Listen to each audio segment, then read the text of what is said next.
All right. Good morning. Good morning. Getting all set up. See if I can bring this one up to standard.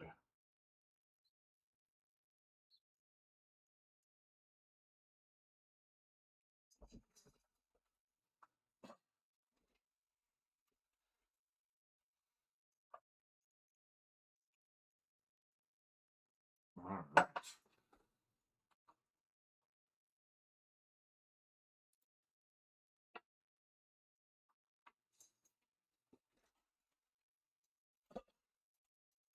Good morning. Good morning.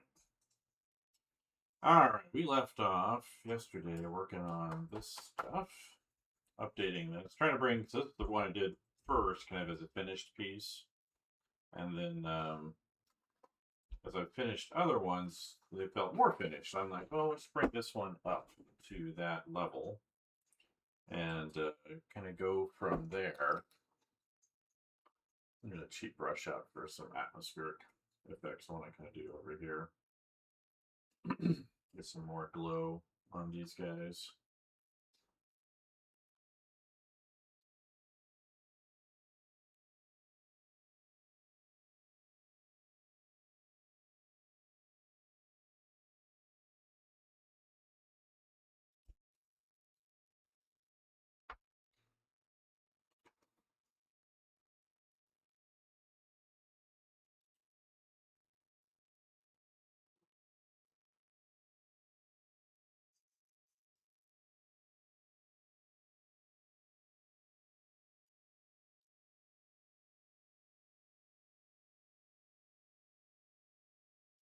So I'm going to dry brush that in there. It's a little too wet.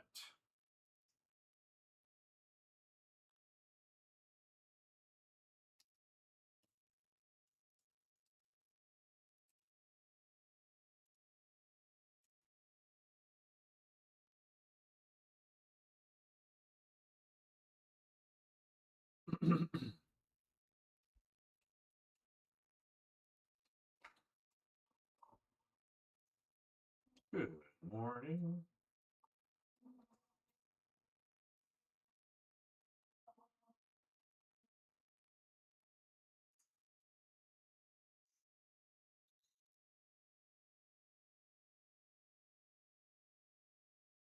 Add a little glow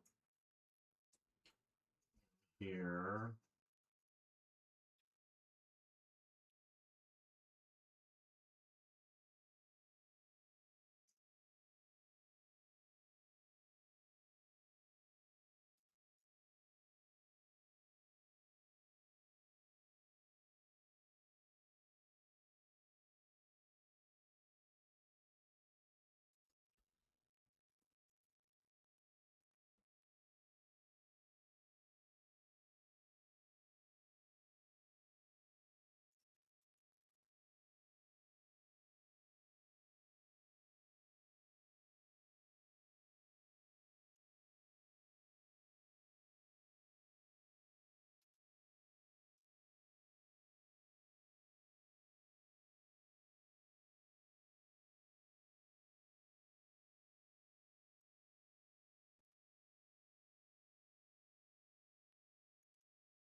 Good morning.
Good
morning.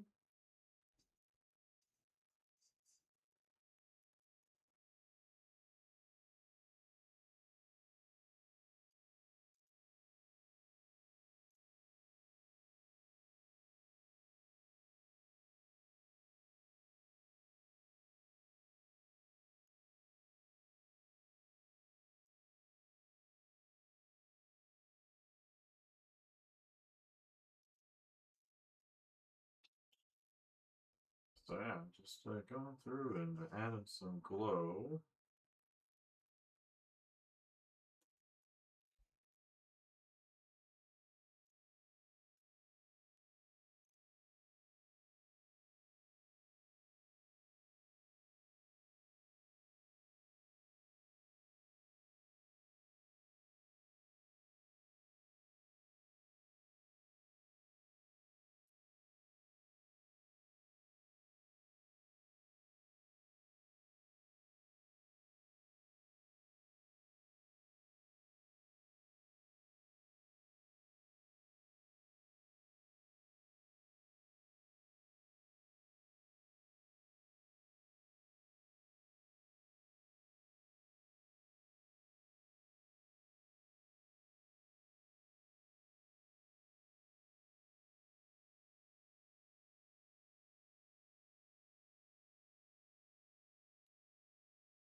see.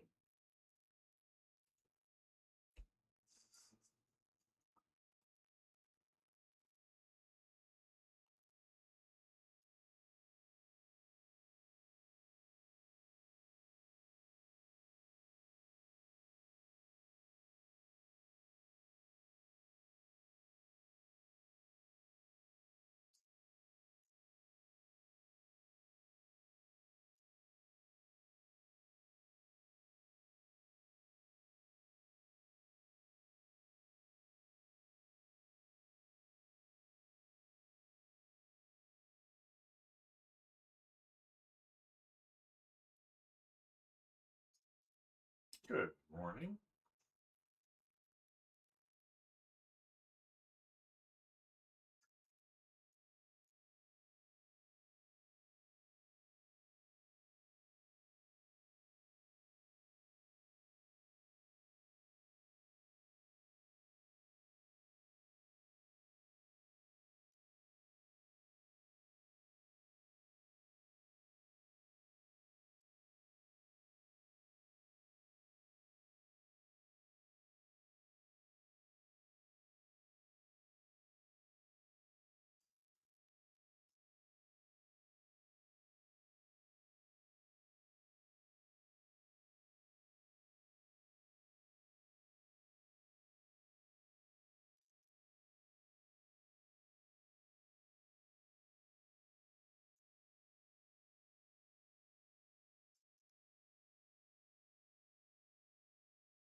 Good morning.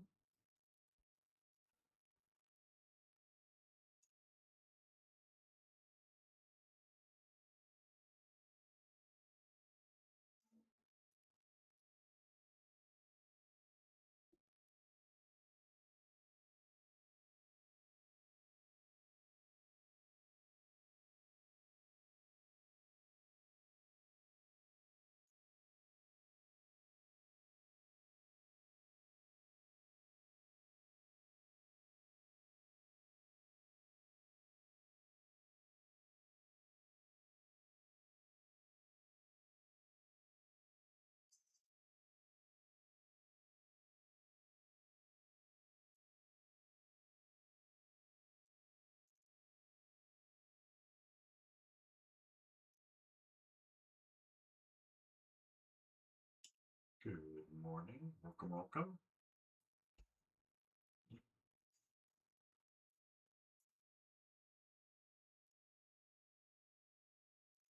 Try to get some more glow on here.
Good morning. Welcome, welcome. Happy Saturday. Working on the glow in this light coming through here.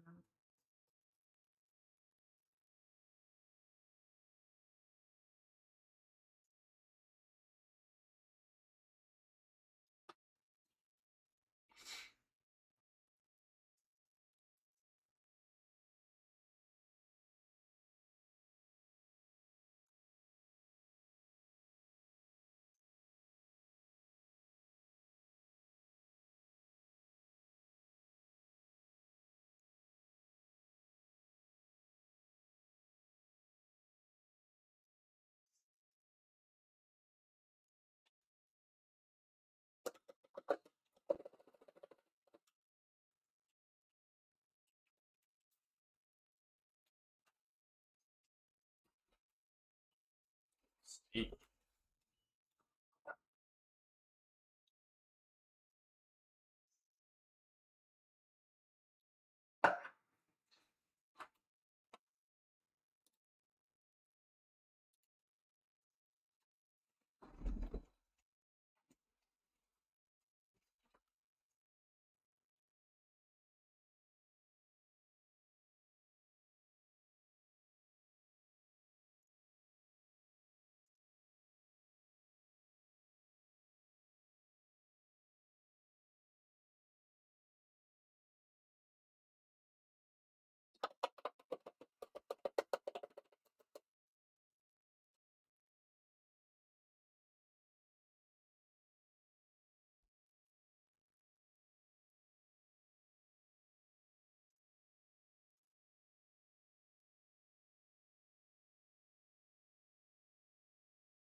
Yeah, really much better.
Oh, all right.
Let's see.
Good morning.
Morning.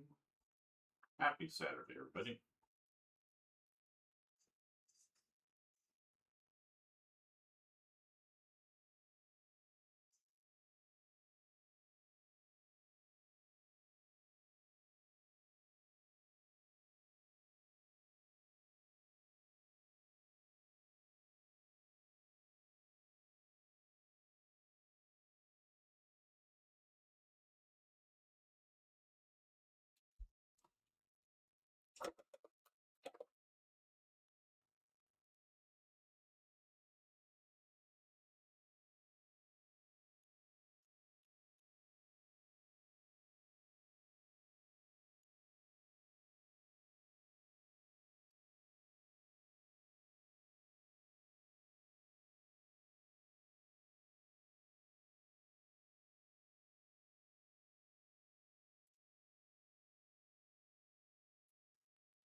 Oh, hello over there.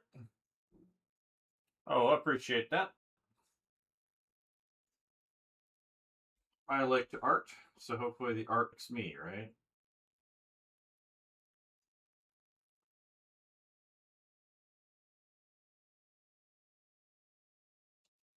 Trying to fix the glow on this background first. And I think I talked about this. I think you were here the other day or yesterday.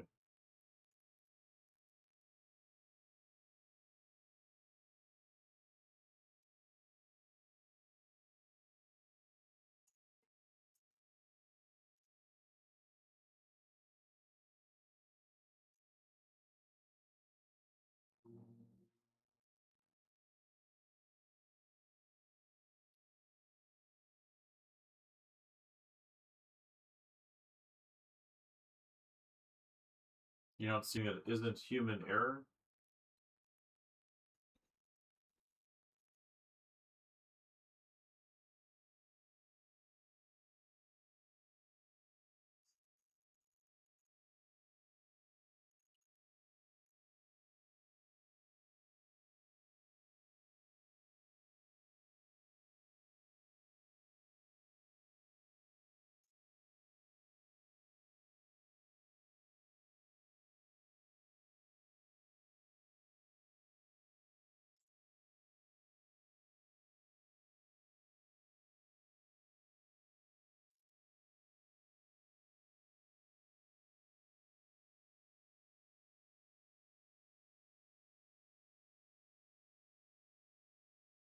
Oh yeah.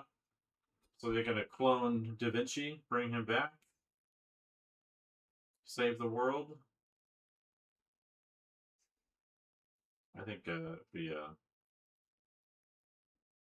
interesting thing. Of course, he was also kind of famous for being very lazy, not finishing very much, being easily distracted. Maybe he had ADHD.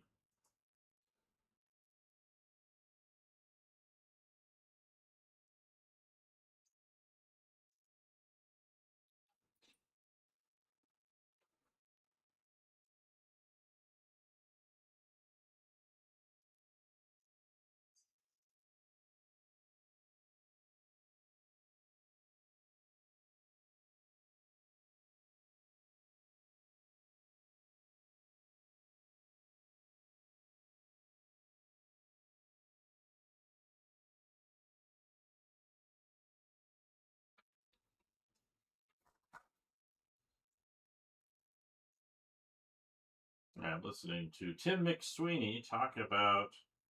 I think he's about to make an argument about not using reference, which is very strange.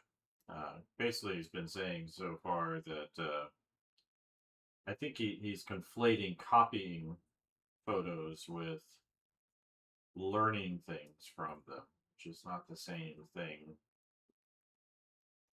which I think is a mistake. I like a lot of his videos, but I think this one might be a.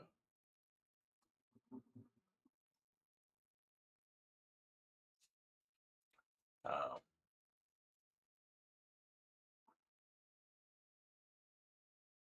yeah.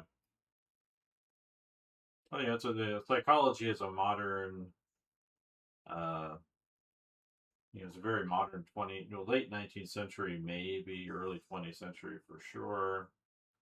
Idea that there's like inherent mental states that people have based off of their genetics and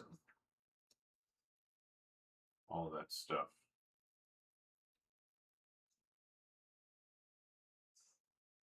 So I think that some people use it for as an excuse. Not everybody, but it's like I've never been diagnosed with anything, but maybe I have something. I don't know, but I never sought out a diagnosis. So,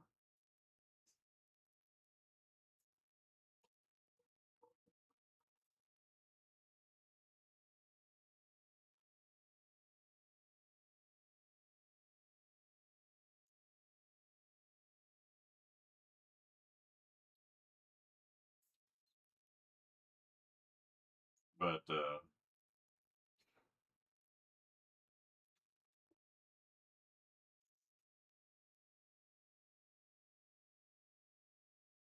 Yeah, but I think who people are makes a big difference. Like we'll talk about H.P. Lovecraft, right? He had opinions that were not very kind to people that were different than himself, right? Like he had, but it was, he looked at the time he lived in and other things. Like it's hard to be like, I think it's I think it's short sighted to be angry at him, because you live in the circumstances you're born into, and it's very difficult to see outside of those things.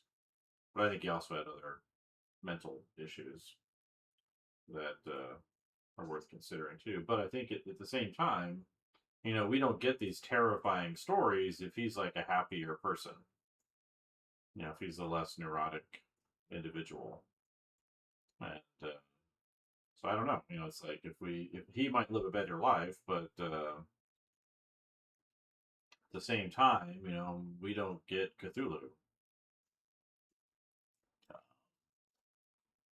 So there's situations like that.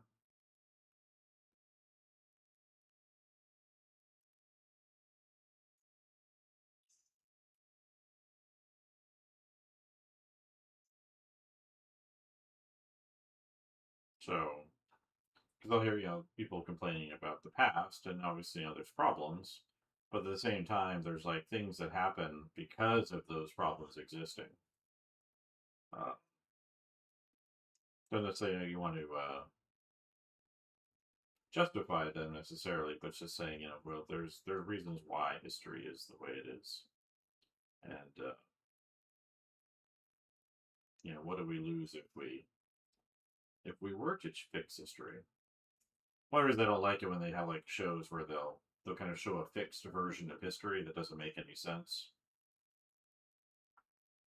The role of women or races in different areas. Hello, over there. All the Twitch people on Saturday, right? Yeah. Heck yeah, we wouldn't have Animal Farm, we wouldn't have 1984. There's a lot to be said for, people being what they are. And, yeah, I think, and again, these people probably would live happier lives and it'd be good for them. So, maybe they should. But, you know, but we lose out too. There's something that gets lost in that translation. It's like if in the United States, if there hadn't, and this is an argument for it, but if there hadn't been the slave trade and also the hate for Irish and Scottish people, maybe we don't get rock and roll, but maybe we get something better. I don't know, but or maybe it comes a different way. But blues and rock and roll and all of that came out of the fact that these three groups of people were segregated and treated poorly, horribly in some cases. But because of their isolation, they kind of came together. Yeah, well, that's right. Elvis was from the South, right? And so he saw it there, and the churches and other things down there, and but it doesn't come into the culture that way. Maybe it's also a lot of these trends are also kind of inevitable. Like you can't. Um, and maybe by removing it, we get something worse too. Like, if we don't get Hitler, maybe we get somebody even worse.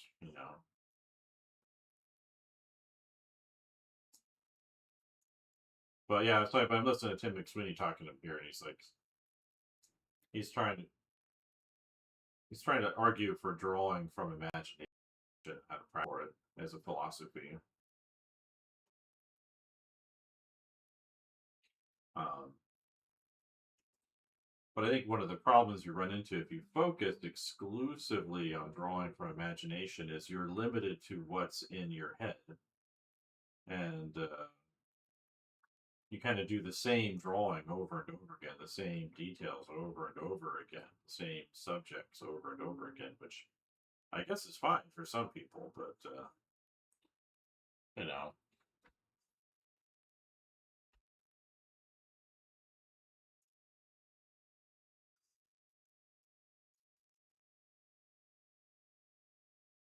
so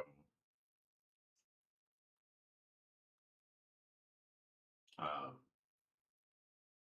I'm curious to hear it goes. He tends to be somewhat long-winded. Like all of his videos are like 30 minutes long, but they probably could be half as long or a third as long.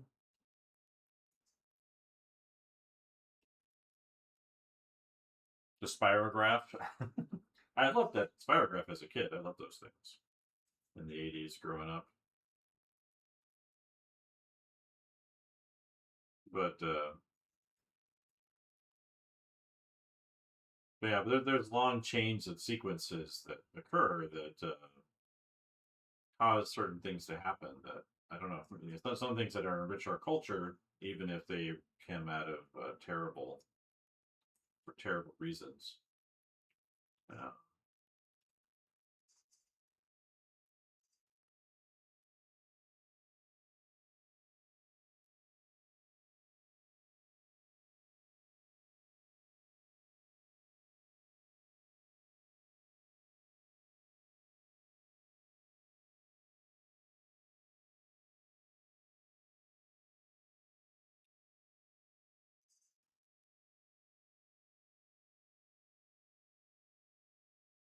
yeah, but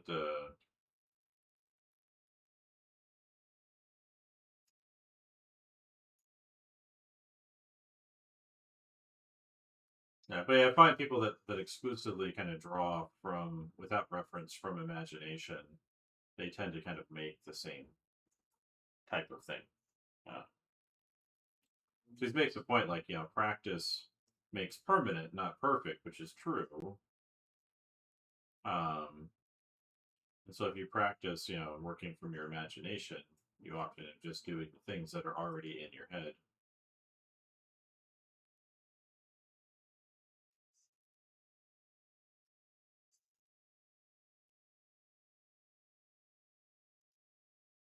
So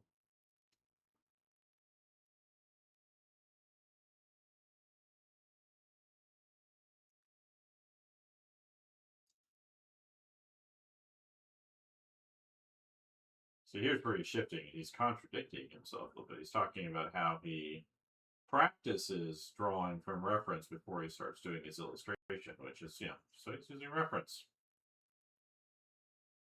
He's talking out of both sides of his mouth.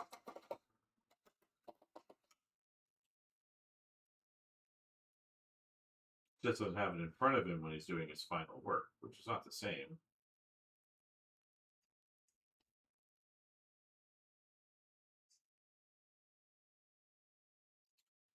So I wondered if he would come to that point.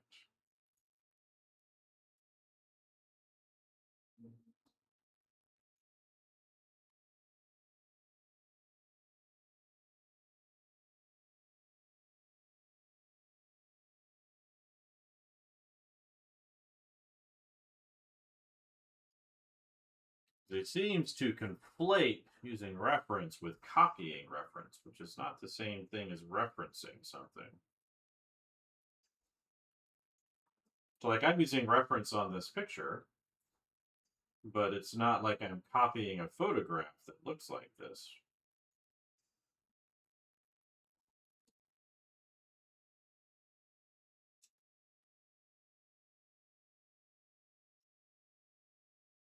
So, that's what I thought he would shift to. So,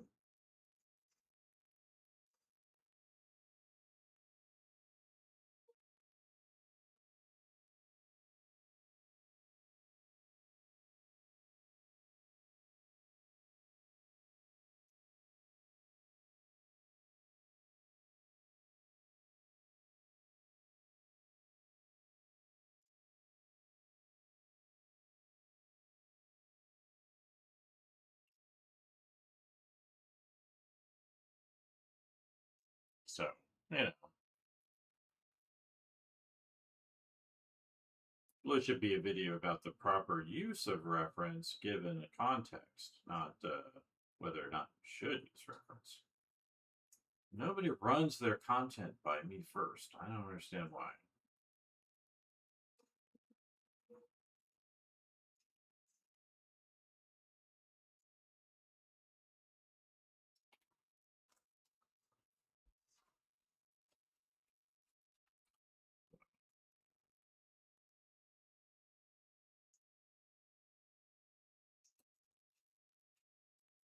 Yeah, I see that a lot from artists where they kind of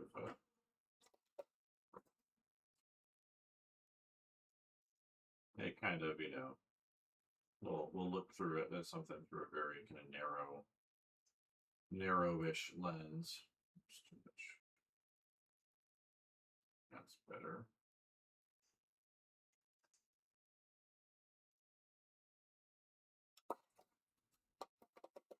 You don't care?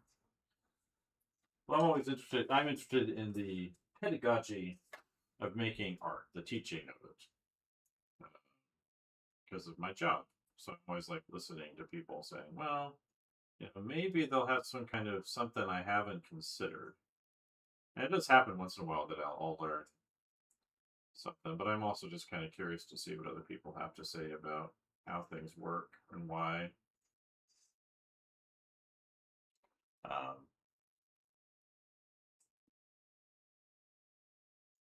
yeah.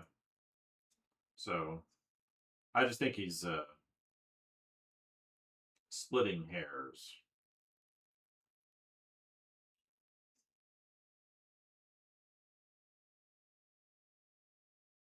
We're getting into the hemming and hawing here.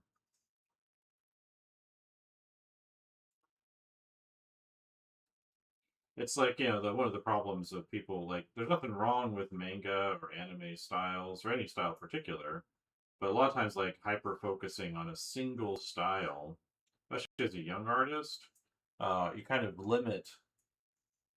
put a mask over your personal vision, which I think is a mistake for a lot of people. It doesn't matter what, right? You got to adopt Blizzard approaches and styles and demonstrate your ability to kind of align yourself with that, or Riot or other, studios that have like the big studios with like strong identifiable stylistic approaches. That's the kind of situation where you definitely want to emulate a style. But I think if you're looking for to be more of like a visionary, independent artist, which I think a lot of artists aspire to, um,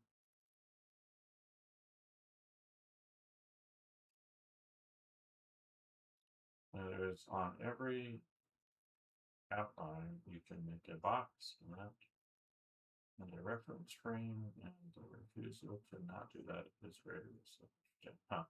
People not wanting to use boxes to draw with. I mean, sometimes I think these are just like trends that are popping up because of someone's personal algorithm in social media. So like the social media that I'll see is different than my followers will see on Instagram or YouTube or whatever.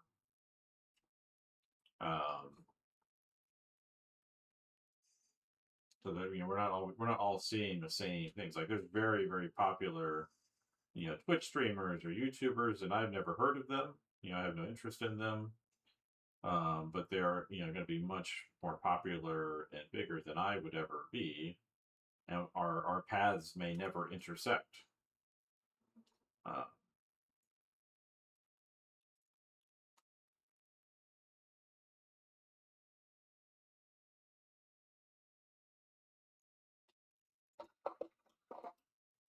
but yeah, but a lot of times like hyper focusing on a singular style, um, it can kind of get in the way of your own personal development. So I always recommend students, like when you're doing copies and you're sketching in your sketchbook, like try to vary your interests up, like learn about other things, learn where things come from. So why, where do these designs come from? Why is this artist working this way?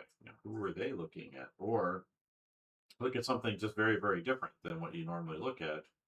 And that way you can kind of expand your experience.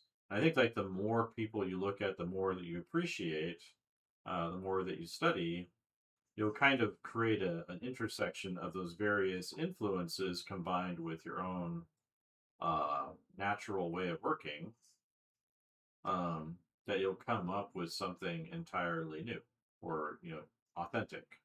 Maybe not new, but authentic for sure.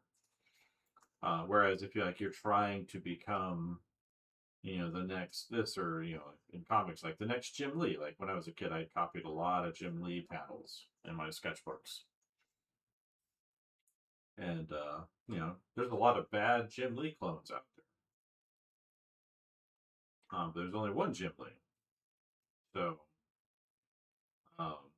because he was very popular back then. He's still popular, but not quite like he was in the '90s. But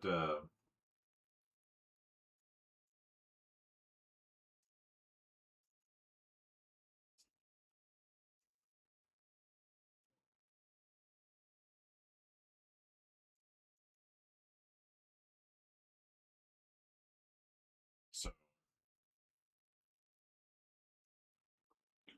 so yeah, I would say looking at broad variety of things. So like I have a range of things that I like to look at.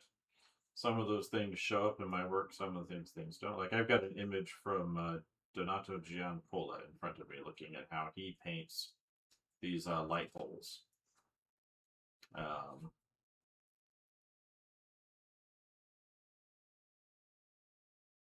don't know if I've achieved the perfect quality that I'm looking for yet.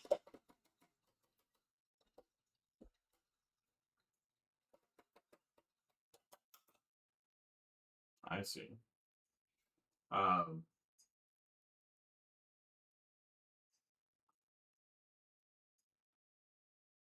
But he's basically talking, in his videos, like he's really saying, train your imagination on reference, and then when you sit down to draw, you're improving your memory when you're working. You're considering things that you trained on from your reference into that. So, yeah, use reference. I just think it's weird.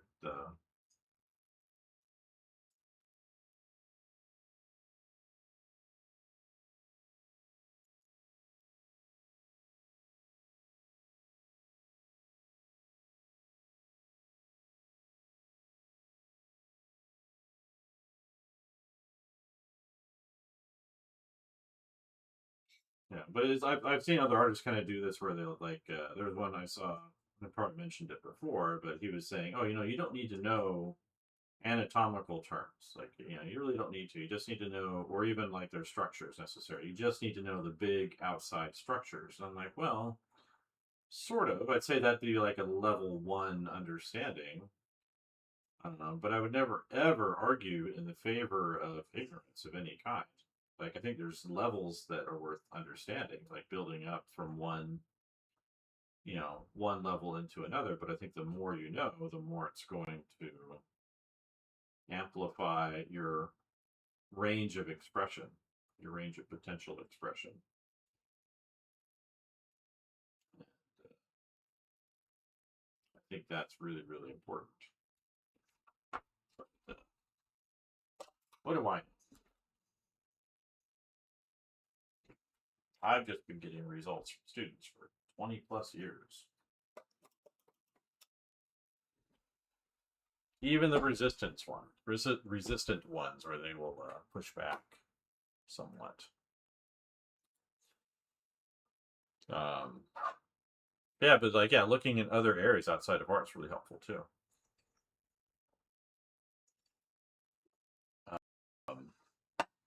Looking at and like we were talking about that in my other class, my senior class, we were talking about kind of the 3 areas of things you need to do to be like professionally successful as an artist. Over Gunner. Yeah, I always say learn more. It's always worth learning new things because it opens doors. But But we were talking about 3 areas of art that you really need to learn. So first area, I labeled fundamentals. And so that's like your anatomy, that's your perspective, your composition, your storytelling, etc. All those kinds of basic level skills that are kind of knowable and doable. And then the other one was like personal. It's more like I think I labeled it expression, and that had 2 categories. Basically, it was um, personal vision, and that's kind of where your education and your background and your um, um,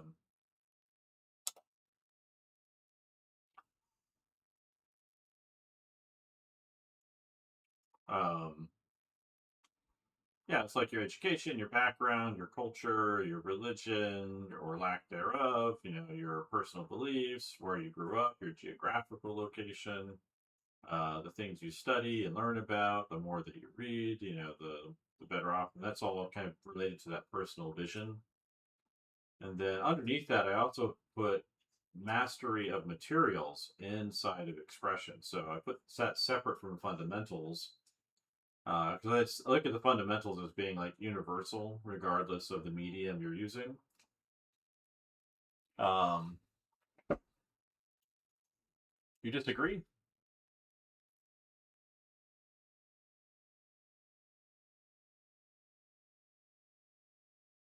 Oh, well, my third category was how did I changed the name of it when I walked out of class, or was as I was leaving class because I realized there was a better name for it. Presentation. That's right. So fundamentals, expression, presentation. And so presentation is how you put yourself out into the world, how you market yourself, how you represent your work to others that might be to kind of build that community around it. Oh yeah.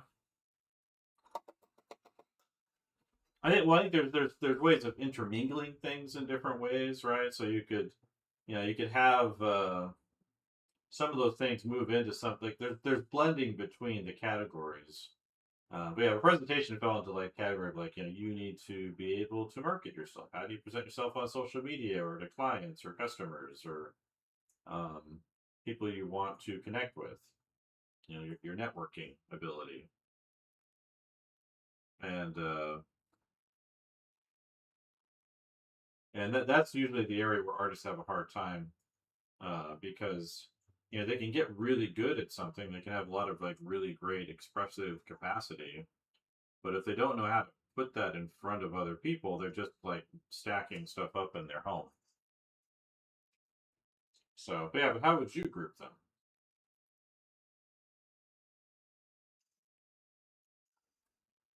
I'm curious. So that was a concept I kind of came up with this week. I was going to bed the other night, like we should talk about this, and I was thinking, how do we talk about it?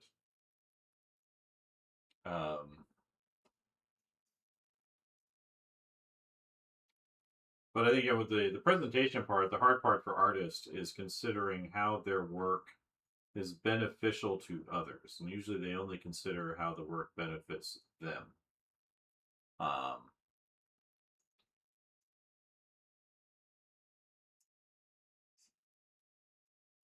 well, yeah, that's the thing. Yeah, that's the presentation aspect, right? So that's the marketing of your work and what you do. Um, so a lot of times people kind of invest in the artist, right? Excuse me. Allergy season.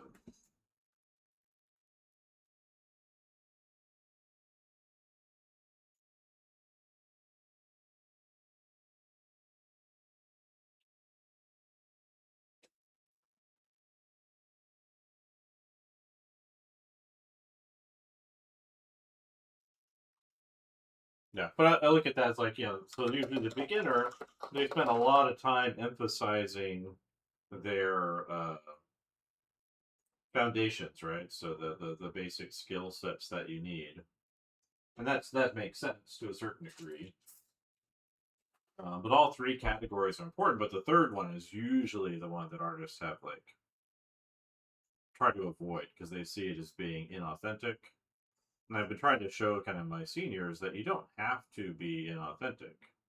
Like if you're marketing your work, you're putting it, if you have an email list or a social media platform that you're using, or, ads you're putting out there in the world, you don't have to be inauthentic.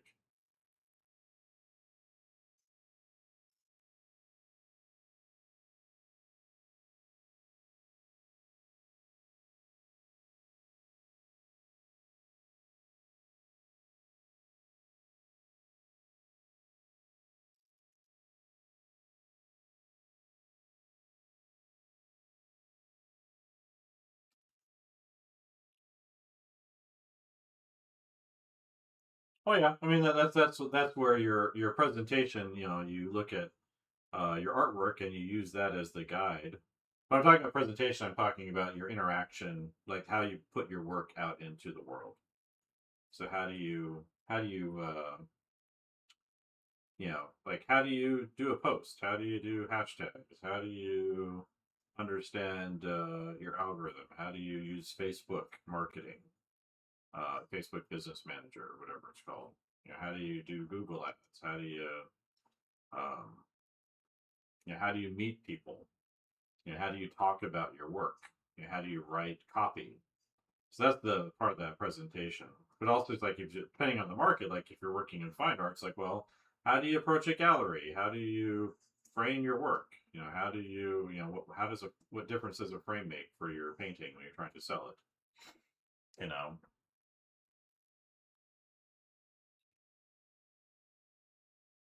Yeah, that's again, but part of it's just because artists leave that for the end.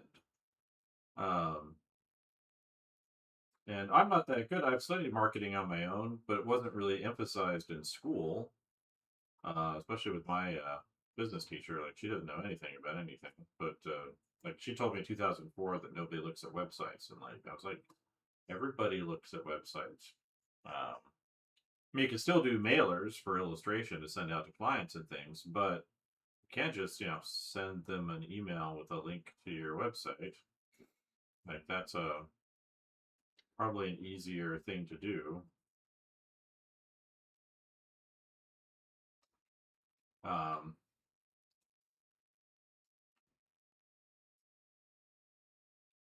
but she didn't believe that websites were important at all.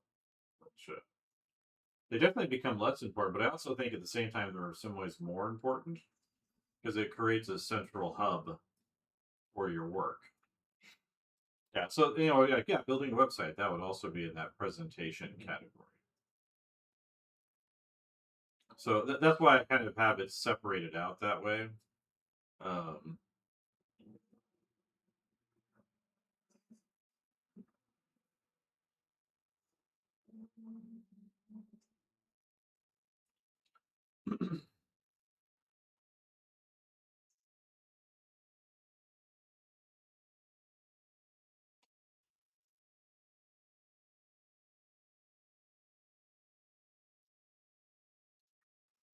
um, yeah, so but I think it's helpful to kind of subdivide things in that way, just so you can focus your efforts.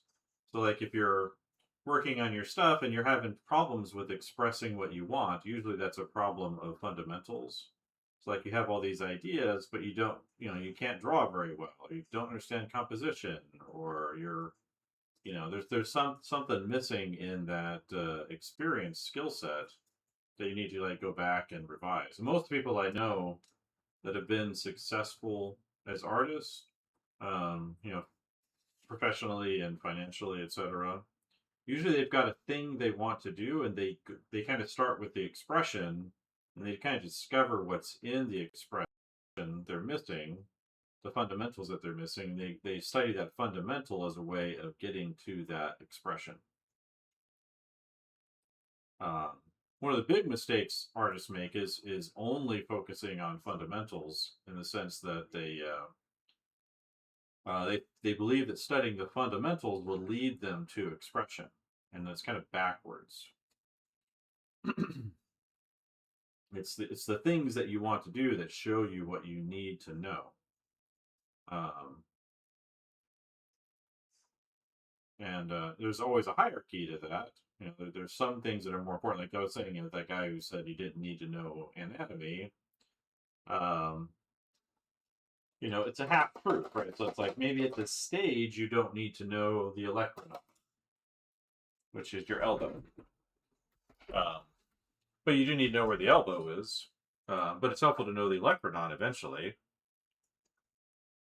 Because the more that you can name something specifically, the more that you'll recognize its existence and why it matters to you.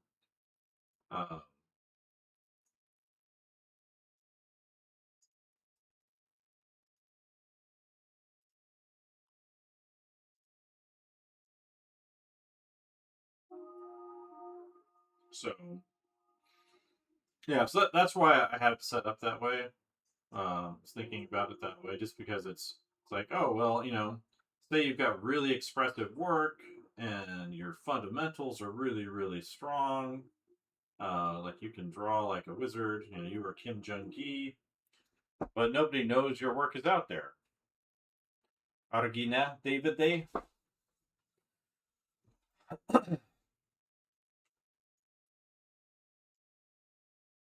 Yeah, contrast is helpful. Value patterns and structure, lighting.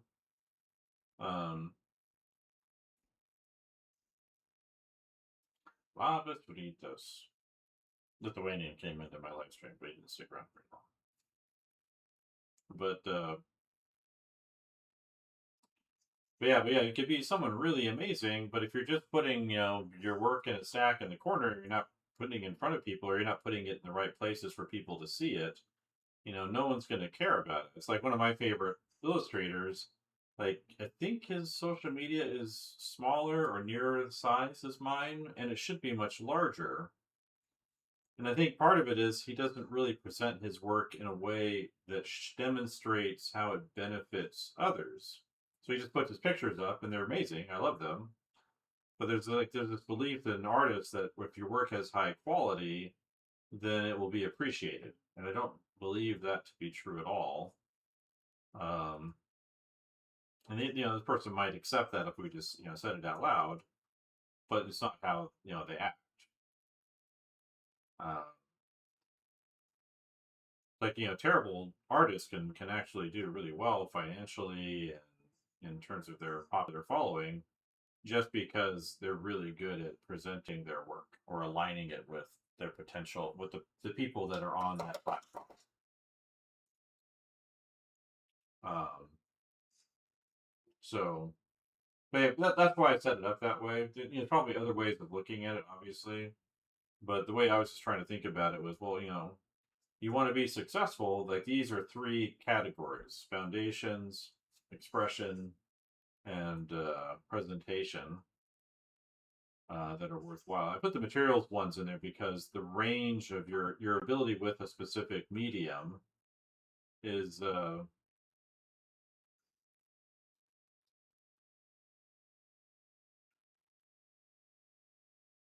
um,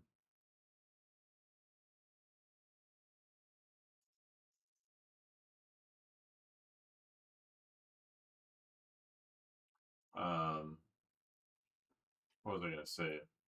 But if you find like you're having a problem, like your work is really good. I mean, you could be delusional about that too. I definitely have been. It could just be how you are presenting yourself to the world, and uh,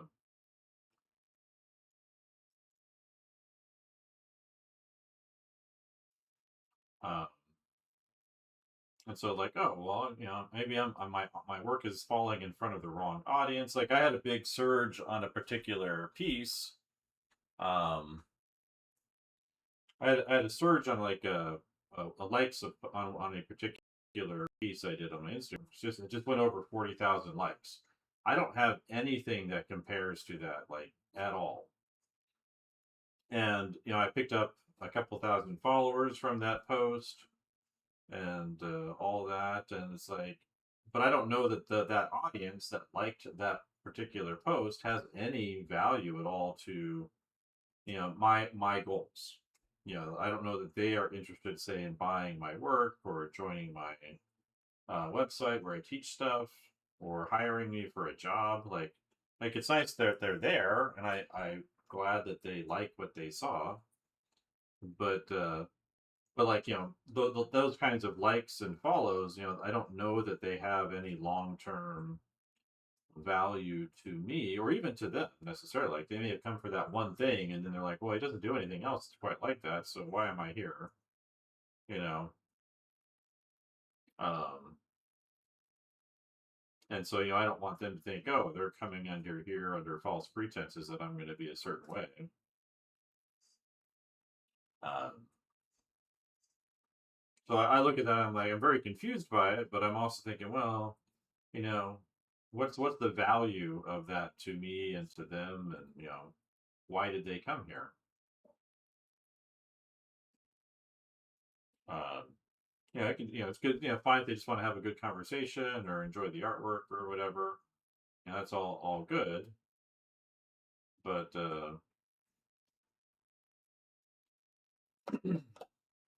but at the same time, it's like, well, it's nice, but I don't know how well it aligns with my goals for the social media activity that I have.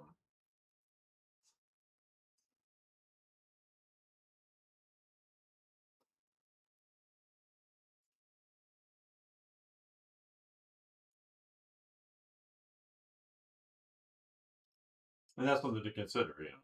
It's like the audience, then your presentation. How are you attracting the audience that you want, and not just the audience that you get?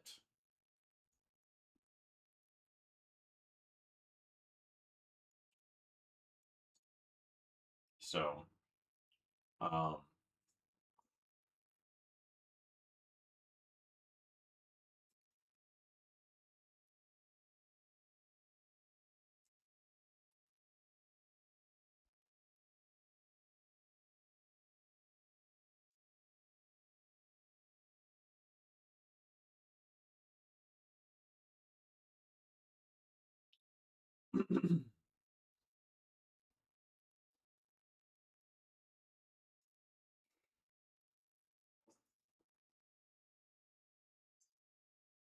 so yeah, but that's the presentation part.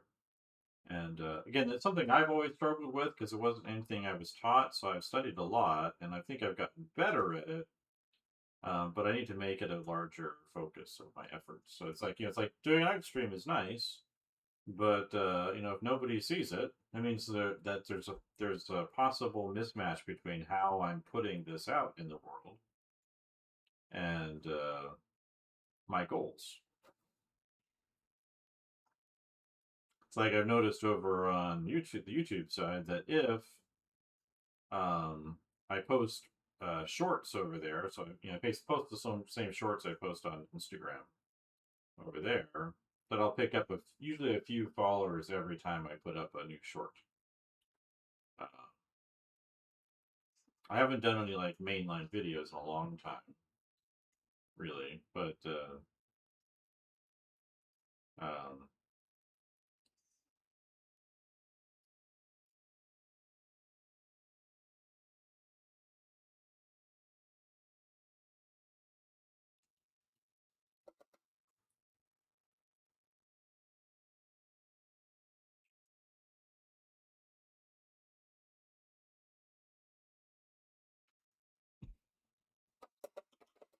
but yeah, that's anyway. That's what I was thinking about that. So it's foundations, expression, and presentation. Again, the presentation means different things for different kinds of markets that you're looking at.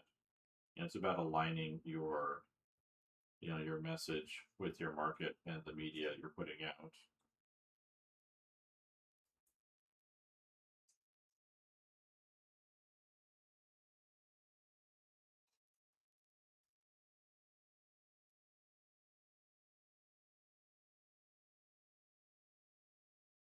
Um, yeah, but a lot of artists they kind of get frustrated because like they've worked really hard, they've got a really unique vision, or they work at a very high level, you know, And then they're like, why doesn't social media work for me? And of course, none of these systems exist for you. It's kind of up to you to figure out how to take advantage of them. But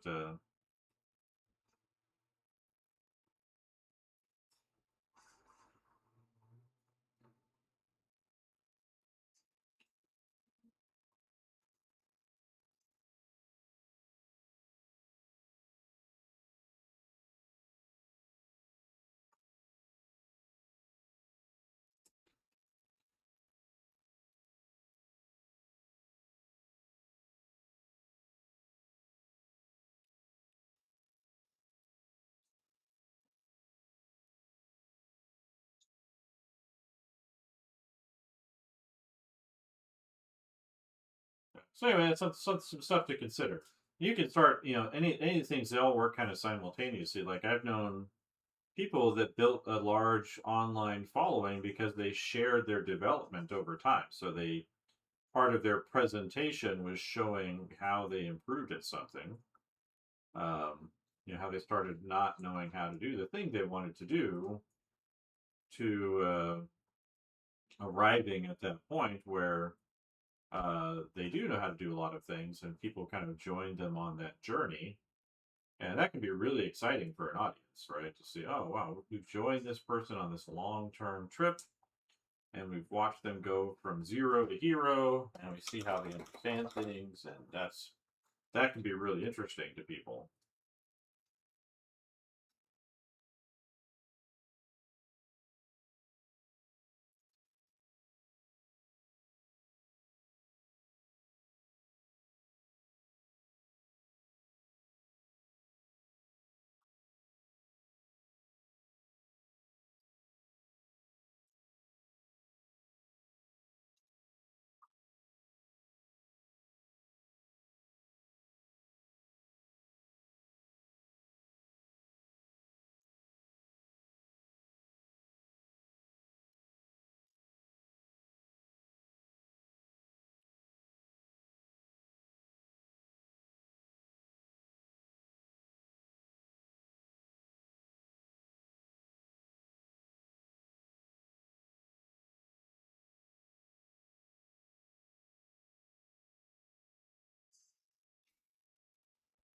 Um, yeah. So anyway, so that's why I broke it down that way. I thought about putting together like a little promotional PDF that shows kind of how to do that.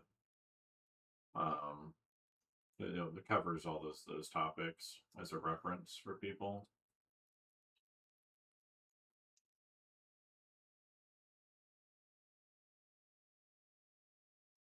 So I think that could be interesting to people. Uh,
so, but yeah, so that's something I was sharing with my students this week.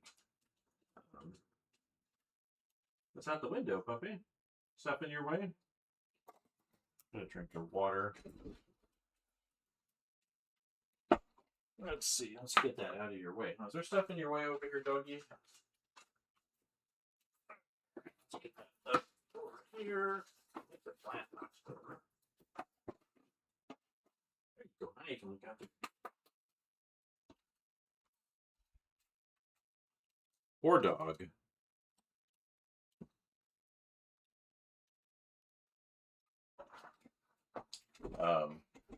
Yeah, so I think that's kind of a framework worth kind of thinking about, right? It can take several years, 3 or 4 years to really master or lock down most of the fundamentals. Obviously, you can spend more time with that on very specific things, but well, that's a pretty good time range for that.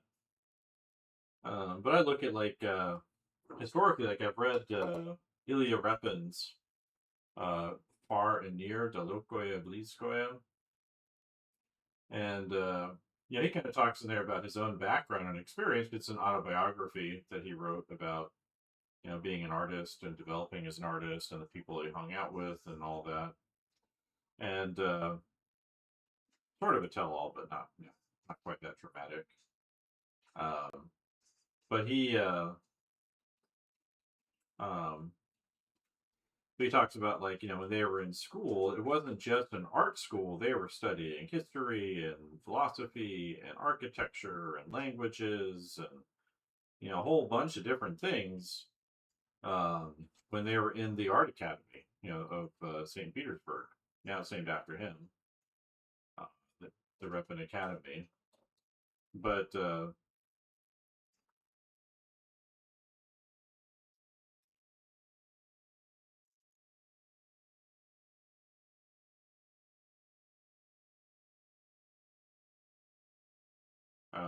so that's that focus on fundamentals, but also developing your expressive capacity. Like there would be contests for compositions and other things going on all at the same time, not just you know that was a little janky. I think I need to restart my computer. But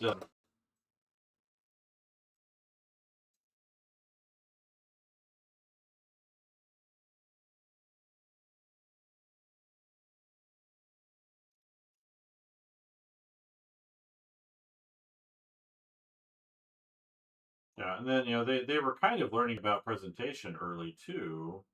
Like one of the things that you would do is the school was free to attend, but you had to get patrons.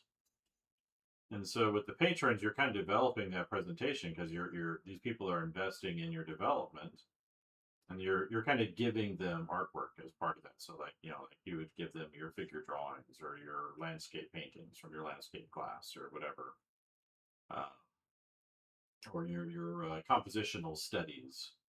You would give those to your patrons back then, and that kind of built your name because then the patrons would be showing that work off to others.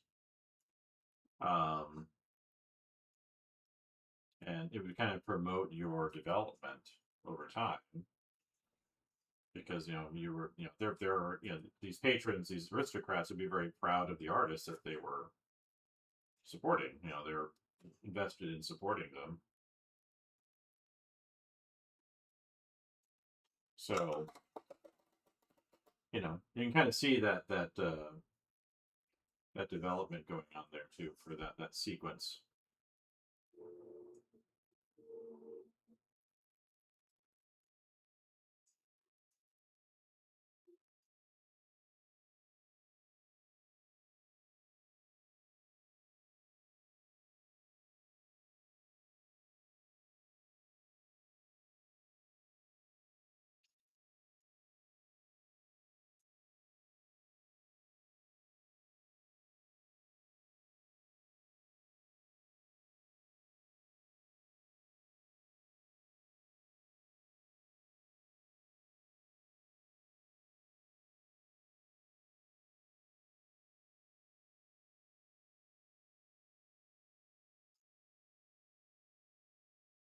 So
So yeah, that's I think it's a helpful way. So so it's a good. I was thinking about it for myself too. Like what are things that I can do to improve my own opportunities?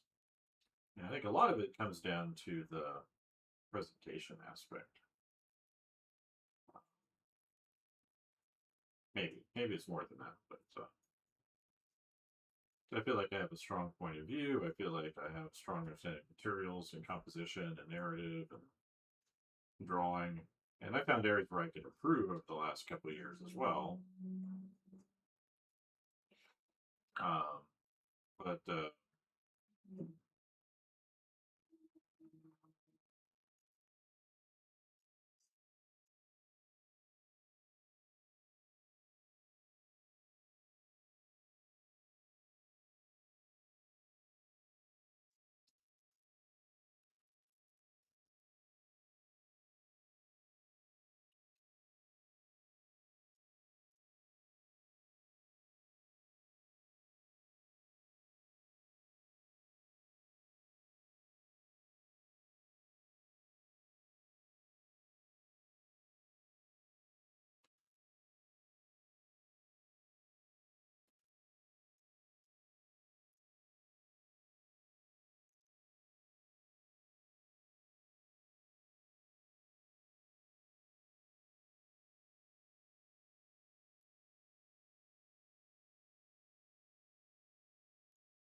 let's see, get rid of that contrast in there.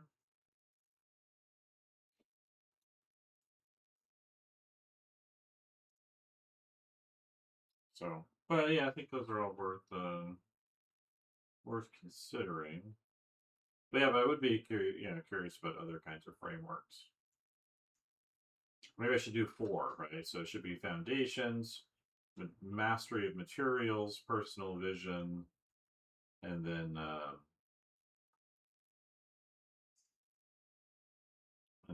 presentation.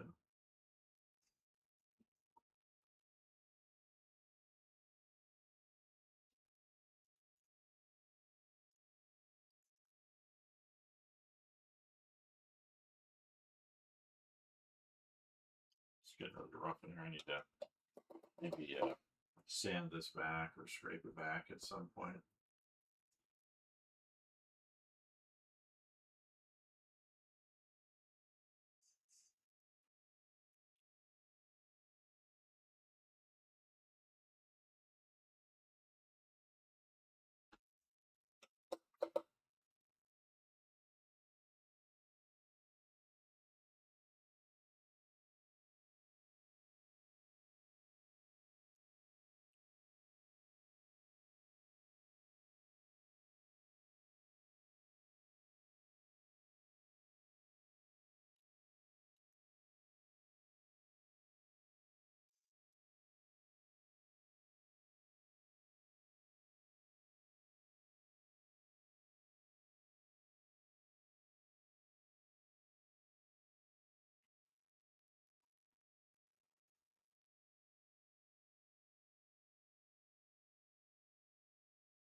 Okay, how are we doing for time? Hour and a half, all right. So another half hour.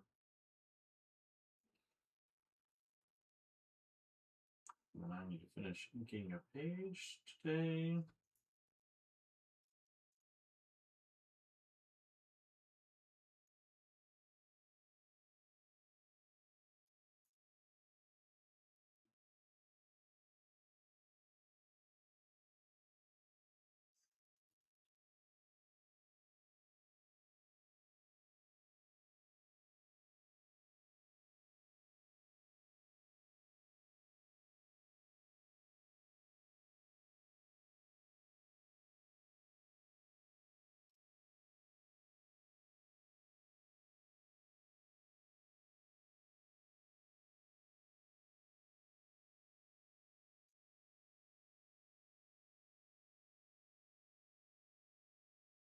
That feels better.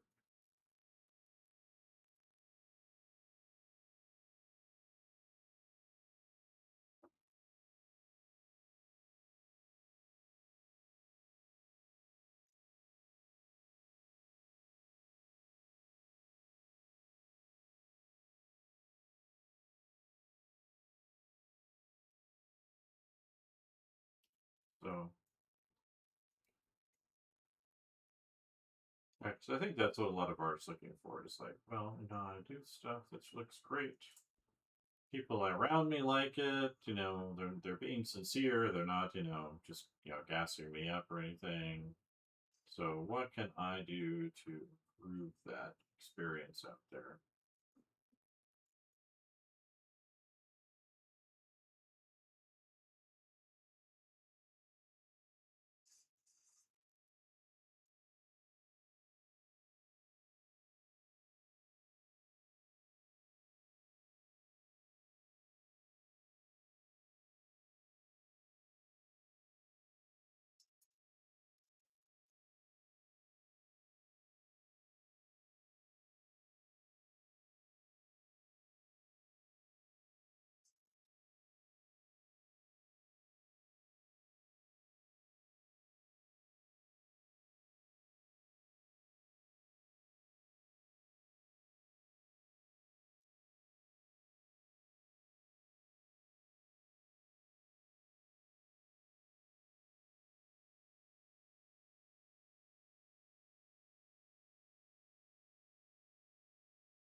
Yeah, that's a little better.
Good morning.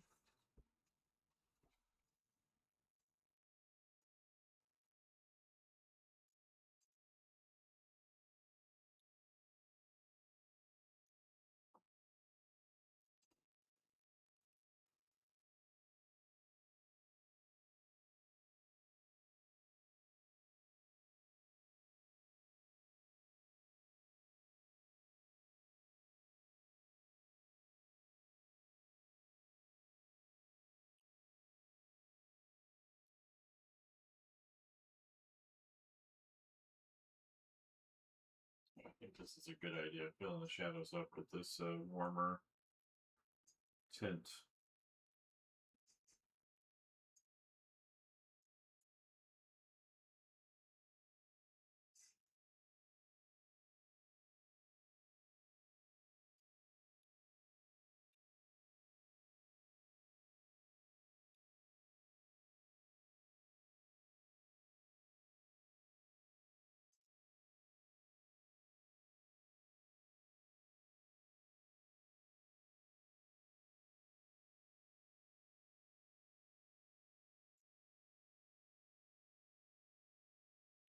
I think pushing that contrast back was the smart thing to do there. We just try to get that forest kind of move forward, but also get that light in there.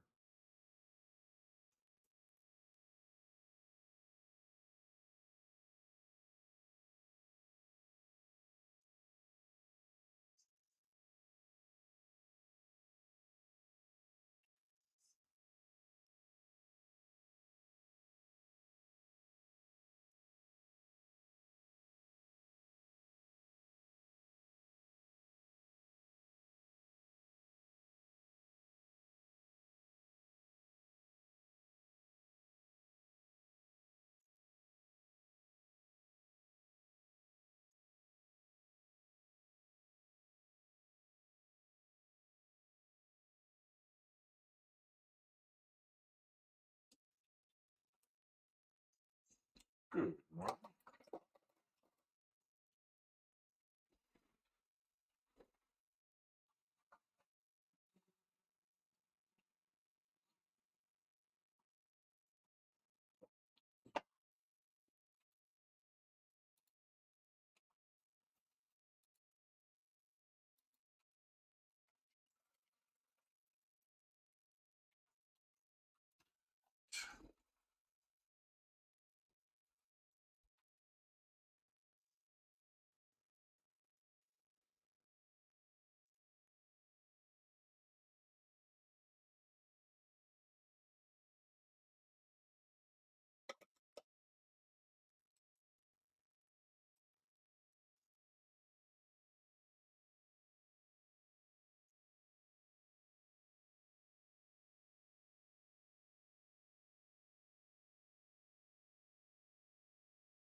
Probably just overdoing this background, but oh well.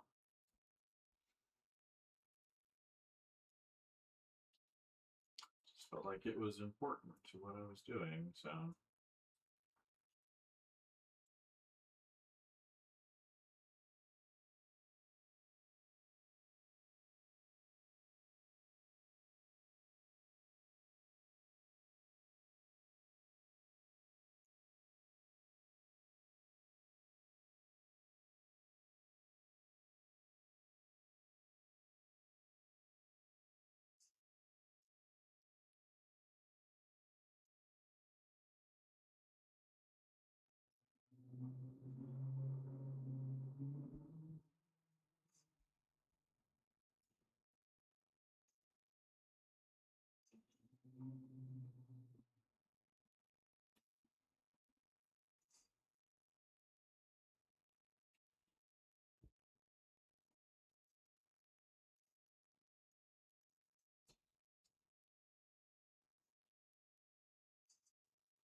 Good morning.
Yeah, that's feeling much better.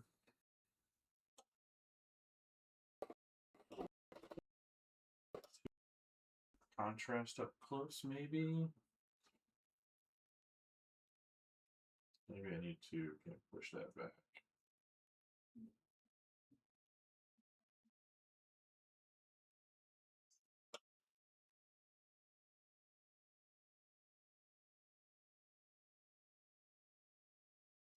Knock that back in value a little bit.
the scrubbing.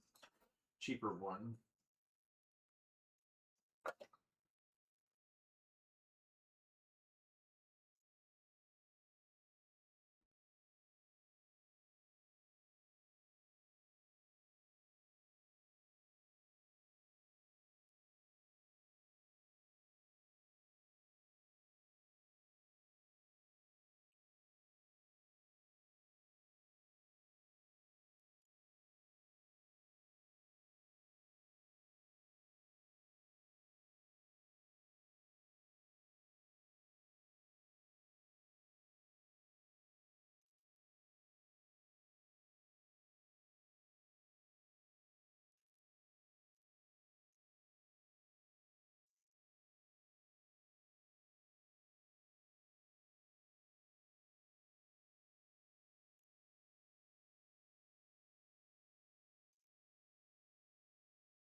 That's a little bit better.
Even a little very good.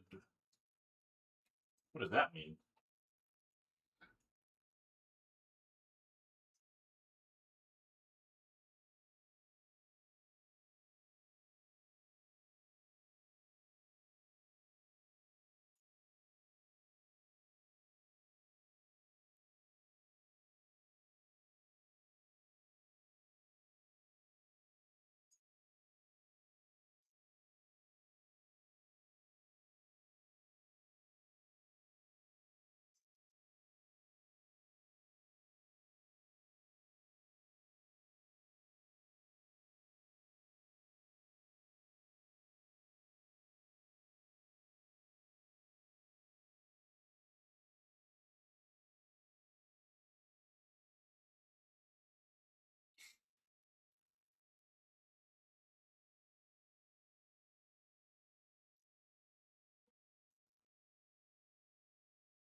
How are we doing for time?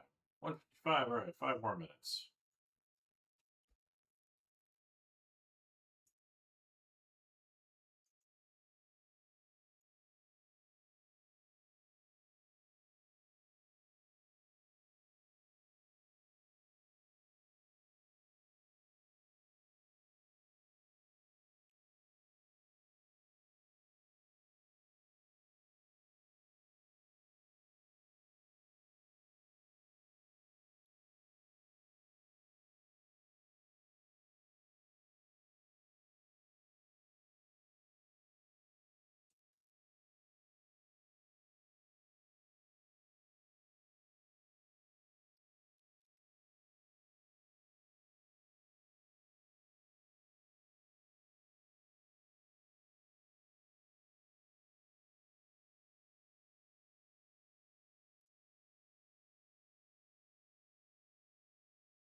Looks like my system just turned on.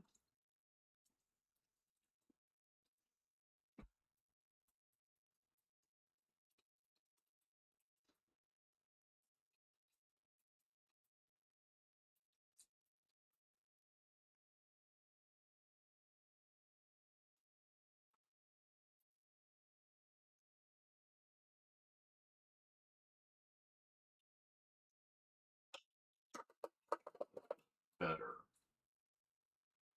All right, it's been 2 hours, so thank you to everybody that came in, stuck around, had a conversation. I appreciate it. And we will talk to you all later.